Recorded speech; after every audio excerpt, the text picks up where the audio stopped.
Good morning and welcome to another edition of A Successful Transition from Monogamy to Open. This week we're talking about emotional intelligence and ways to learn to improve your ability to deal with your emotions better. Sorry for the glasses today. I'm having a little bit of a bad contact day, and if I'm going to read my notes, I'm going to have them on. Sorry about the glare. So the first of the four steps in learning to have better emotional intelligence is self-awareness. And self-awareness is that ability to accurately perceive your own emotions in the moment and to understand what your tendencies are across a variety of situations. Now, this can be different types of events, different challenges, different people are going to affect you differently, and being aware of that is really going to help you. And this different challenges are going to be easier to manage with lower intensity emotions, like we talked about yesterday. These various emotions have low and high frequencies to them, and the lower intensity can be easier to manage than the higher intensity. And in certain situations, that can really change. Now, this is very much a foundational skill. So self-awareness really is where you need to start if you find yourself struggling with these emotions, because the self-awareness is what the other three areas are going to build upon. So you need to have good self-awareness if you're really going to learn how to manage your emotions better. Now, in the book that I'm getting a lot of this information from, that I talked about last week, and I'll talk about it again at the end of the series, in each chapter that for these four sections, there are probably 15 to 18 different strategies that you can use to help improve all of these four areas. We don't have time to go into quite that many because that's a lot of them. So I kind of have picked the top 5 from each of those 4 that we're going to talk about. So if you're really feeling like this is resonating with you, or you feel like this is an area you really need help with, I highly recommend you get the book, and we'll talk about that more by the end of the series. So the top 5 awareness strategies that we're going to talk about today. The first one is quit treating your feelings as being either bad or good. Now, it's very human nature to want to categorize our feelings as bad or good, or different emotions, that happiness is good, that anger is bad. And yet the problem is that when you judge your emotions, you don't really take the time to understand what it is you're feeling. Because now you're just adding more emotion on top of the emotion if you feel like you should or you shouldn't be feeling a certain way. So it's important to take a moment when you're feeling different things and suspend your judgment. Try not to let yourself think that this is a bad emotion, a good emotion. Just feel the emotion. Just feel what it is. We feel emotions all the time, a wide range of them. And oftentimes, if we just allow ourselves to feel them, they pass rather quickly. And we go on to other emotions and other things that we're feeling. Yet if we heap all of these, oh, I shouldn't be feeling this, or I should feel this other thing, then that just causes us to get stuck in that emotion, and it doesn't pass as quickly. So think about that when you're feeling different emotions, and how you might notice your tendency to want to judge that emotion as good or bad.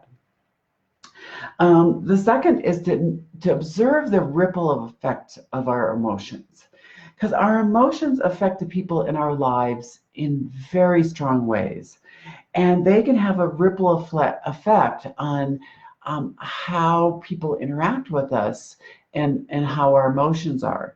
Our emotions can be very powerful weapons, and we have to be careful with them.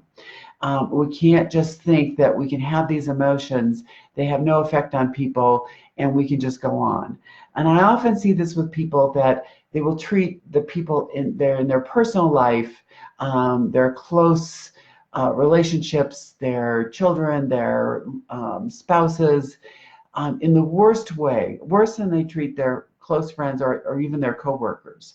They think that somehow that at home it's acceptable to yell and scream and throw things and call names, and that somehow, even if they apologize, all of that's supposed to be forgotten and forgiven. The problem is people don't forget.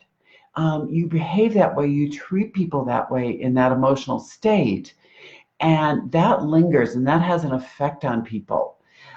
They are going to be much less likely to be vulnerable around you. They're going to be less likely to trust that they can talk to you about sensitive topics if they know that you're going to react that way. So you need to be aware of the ripple effect of your emotions. Number 3 is you need to feel your emotions physically. All of our emotions are not just in our head. We feel them in our body. And oftentimes, if we're really paying attention, we notice that we feel our emotions in our body before we even can notice them mentally. So, physical sensations like your muscles tensing up, your heart rate or your breathing increasing, your mouth getting dry, all of these things are ways that your body is reacting to the emotions that you're feeling.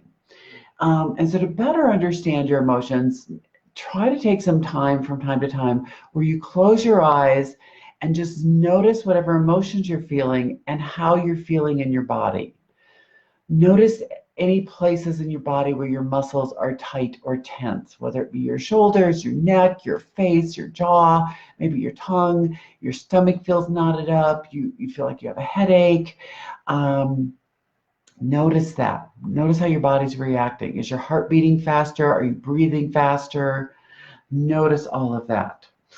The more you can become skilled at that, the more you can identify those emotions and the effect it's having on your body. Number 4 is know who and what pushes your buttons. Whether you call them buttons or triggers or pet peeves, we all have those things that will cause us to react in those moments. And the more we can understand those, the easier it is to deal with them, control them, manage them more effectively. Maybe do some journaling about what type of people, what type of events tend to trigger you. We all have them.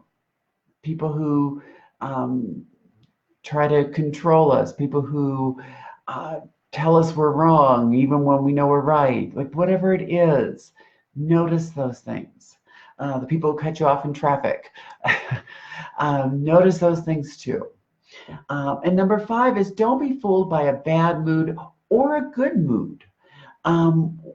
Whatever type of mood you had, it's very easy for our brains to get caught up in the intensity of those emotions. And we want to stay there. Even when they're bad moods, we get down far enough in a bad mood and our mind just keeps us there. The negative thought patterns that we get into keep us stuck in that bad mood. As opposed to just allowing it to flow, allowing it to happen, and letting it go at the pace that it will go. That positive or negative self-talk can keep us stuck in good or bad moods that are not necessarily always fully real.